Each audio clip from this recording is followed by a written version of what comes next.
House Minority Leader Kevin McCarthy also held a briefing with reporters at the Capitol. This is about 15 minutes.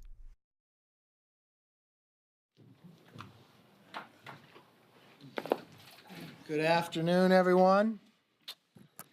There was a story today in Roll Call that shows just how small the Democrat majority legislative agenda actually is. 16% of the bills this majority has brought to the floor has been non-binding resolutions. When you remove suspensions, that number jumps to 21%.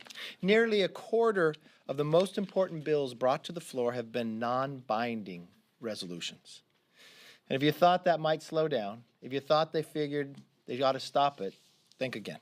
They just introduced another non-binding resolution on the president's consideration to shut down the southern border, an action the president hasn't even taken. Speaker Pelosi has turned the House of Representatives into the house of non-binding resolutions. When I campaigned, I've never heard one person tell me to go to Washington to pass a resolution. The American people sent us here to solve problems, not to take messaging vote after messaging vote. Now, in contrast, the President and I will be traveling to the border tomorrow to hear directly from the law enforcement on the crisis at this border, and I look forward to hearing each and every one of them and get a better understanding. This lack of seriousness is happening in committees too, a place where serious lawmaking is actually supposed to take place. The most concerning to me is what took place yesterday, Ways and Means Committee. Probably the most revered committee in all of the Capitol. They voted yesterday to weaponize the IRS to attack political opponents. Not only is it a waste of time, it sets a dangerous standard of having the federal government used as a political weapon. Finally, I want to mention something that just happened on the floor. I did not think this day would come. I did not think it would happen to the House of Representatives. I did not think it would ever happen in America. But all the talk that we've seen in this new Democrat socialist movement, the comments they have made, the challenges and the questions they have made to those of the Jewish faith. The boycott, divestment, and sanctions BDS movement aims to deny Jewish people the right to self-determination in their ancestral homeland. And it seeks to destabilize the Jewish state by encouraging a targeted economic war against Israel. The BDS movement is not interested in coexistence. It seeks further conflict and is unwilling to make concessions. The Democrat majority has blocked a vote on opposing BDS over and over again. They refused to take up Senate 1, S1. It passed the Senate by 77 votes. Tell me what passes the Senate by that high a margin. But this new Democrat socialist movement in the House won't even assign it to a committee or refer it. They refuse to mark up its companion version, H.R. 336, and they refuse to bring to the floor a simple bipartisan resolution, House Reg 246. They bring a lot of other resolutions to the floor, but they refuse to bring this one. It condemns the BDS movement. But today was most shocking. Today was a day in history I did not want to see in America.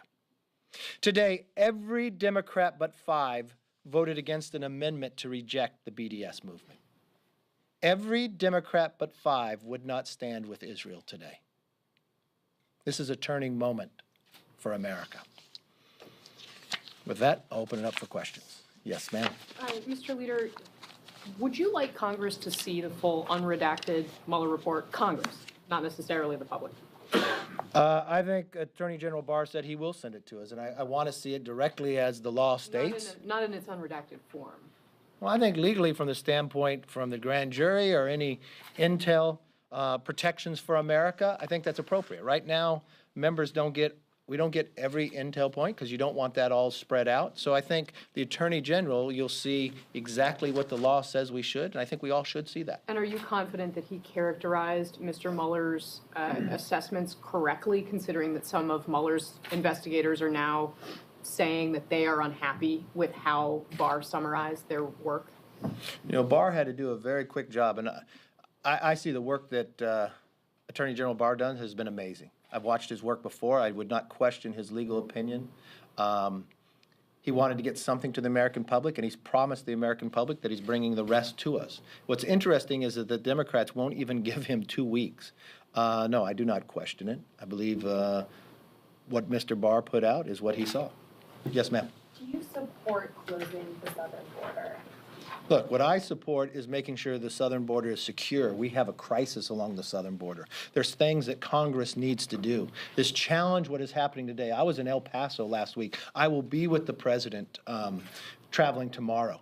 I don't believe anybody wants to close the southern border. That is not the objective from anyone. We know the economics. We want the southern border to be strong. We also want to have it secure. But now, because of the law of this land, you have an asylum question. You have children who are unaccompanied that you can't take back to their parents. Our law doesn't allow us to do that if they're outside of Mexico. We have a challenge that people are coming from other countries, but traveling through other countries and not claiming asylum till they get to America. We have a broken system.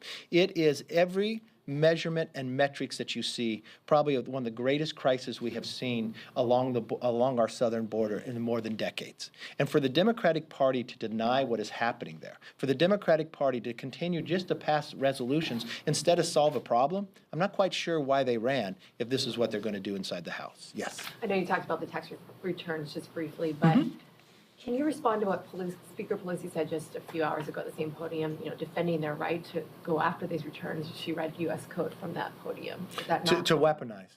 Ask me any American wants to give the power to a committee to go after you because they politically disagree with you. The Democrats decided the day after the election that they would not accept it. So we just put America through 22 months of, you know the statistics, of 2,500 subpoenas, of 40 agents, 19 attorneys, going to 13 other countries. And they came back and they couldn't create something that they tried to make up. So what do they do now? They use the power of government, the fear that every American has, that government has become so strong they go after you because they don't politically agree with you, is wrong. When will they accept the last election? Would they like? People will change the majority inside Congress. Do we really want to have a body that goes after people's IRS reports simply because you politically disagree with them? Did the president provide every financial statement that he needed to run for president, the standards that they have out there, the law that they have out there? Yes, he filled them all out. So why do they use this? Why wouldn't they put the American public first? Why wouldn't we start talking about the problems we have? Why wouldn't we actually produce legislation instead of resolutions? This is all about politics. I mean, it's almost as though the Democratic House is not members of Congress, they're the members of the DCCC. They write resolutions and they do political attacks. When do they want to start legislating? When do they start to want working for the American public? They know it's wrong, and I think it's a very terrible standard to set for this nation, and it's scary if it would be taken forward. I know you're arguing from a Yes. political. Do you believe, now that the Ways and Means Committee is demanding that the IRS hand over 6 years of Donald Trump's tax returns and tax returns of businesses linked to him, do you believe Speaker Pelosi should release her tax returns and the tax returns of businesses linked to her family for the same period of years? I think to use it for political means is wrong for any side of the aisle. There are standards of what we have to file, financial disclosure statements to run for office. That is what the law says. Just as I don't go back to somebody 4 or 5 years ago and said you went faster than a current speed limit or something in the past. We believe in the rule of law in this nation. And for the idea that we're going to let government become so powerful to go after and intimidate any individuals, did we not just put the country through enough? Did we just not spend $25 million? Did we just not have, and what will they find in these tax returns that Mueller could not find, that the 40 agents, that the 2,500 subpoenas, and the 500 witnesses? Nothing is there, so why do you continue to put the country through this? It says a lot about their characters and a lot about their value, that they want to weaponize government to punish individuals because they politically disagree with them and they can't accept an election. Yes? The Trump administration has taken a position that they don't want to raise the budget caps. They don't want to make any statutory change to the sequestration caps. are House Republicans going to back the administration on that position, or are you guys open to participating in bipartisan and bicameral talks to raise the tax? Look, I always believe in bipartisanship. What's very interesting is what Nancy Pelosi has said for decades: show me your budget, show me your values. And this is a new majority that does not pass bills, passes resolutions, and now won't do a budget. And we know we've got a crisis on our hands. We know we have sequestration if action is not taken. So I always think it's appropriate that we sit down together to try to solve this. Unfortunately, it goes to seem that the political arm of the new Democrat socialists are running the Democratic majority inside the House. Yes, sir. On trade, Pelosi earlier said she's not going to use the USMCA as a bargaining chip to get something, and she also said That's fantastic. Schedule the floor. she's open to side agreements to fix it rather than reopening it. How optimistic are you in the end of the day this can get approved by Congress this year? I know from our side of the aisle, we will do our part, and we're ready to move forward with it. We think it's positive for the entire country and also positive for our partners who we trade with.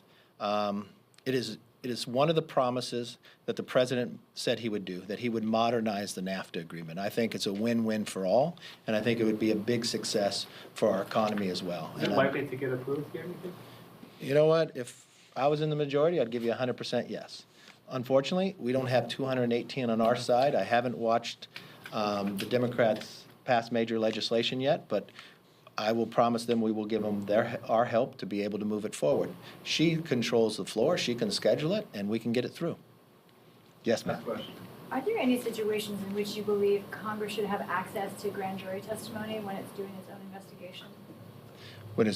Are you referring to the Mueller? Yeah, How are you doing? Yeah, because I understand where you all are coming from on the Mueller report and Barr and see what But it's not happened. just that. You can go to any report that Independence has done in the past. There's a reason why they do not bring in the grand jury. If somebody was not indicted, why should that information go forward? The grand jury was able to look at it and go forward. So I don't see in this current situation why that would be the case. I don't see why we would change the current law. We just went through 22 months. We found that there was no collusion and no obstruction. Why do they want to continue it to go forward? Just because they disagree with the outcome of an election? Why can't they put the public forward? And if we really believe in the rule of law, let's follow the rule of law. Let's not weaponize our government to go after people because they disagree with them. I think that is wrong, and I don't think that's healthy. But more importantly, the thing that concerns me the most is what I just saw happen on the floor of the House. You've covered this body for quite some time. If somebody would have come to you and you've watched how bipartisan we've ever been with our relationship with the only democracy in the Middle East, Israel, that an entity wants to go and destroy Israel by boycotting, sanctions, divesting, and you couldn't even stand up to say that is wrong. You won't schedule a bill that has passed the Senate by 77 votes, but every single Democrat but 5 voted against Israel and voted to allow the BDS movement to grow. Today is a sad day. Today is a day that should not happen in this House and should not happen in America. And I never thought, regardless of what the disagreements I've had with the other side of the aisle, that they would come to this conclusion, that they would step to this moment. The comments that I've heard the months before, I thought that maybe it would have been isolated to just a few members. But today was different. Today, the majority of the Democrats accepted what the other Democrats have been saying. That is not a day to be proud of, and that's not a day and a vote that they should stand with. I yield back.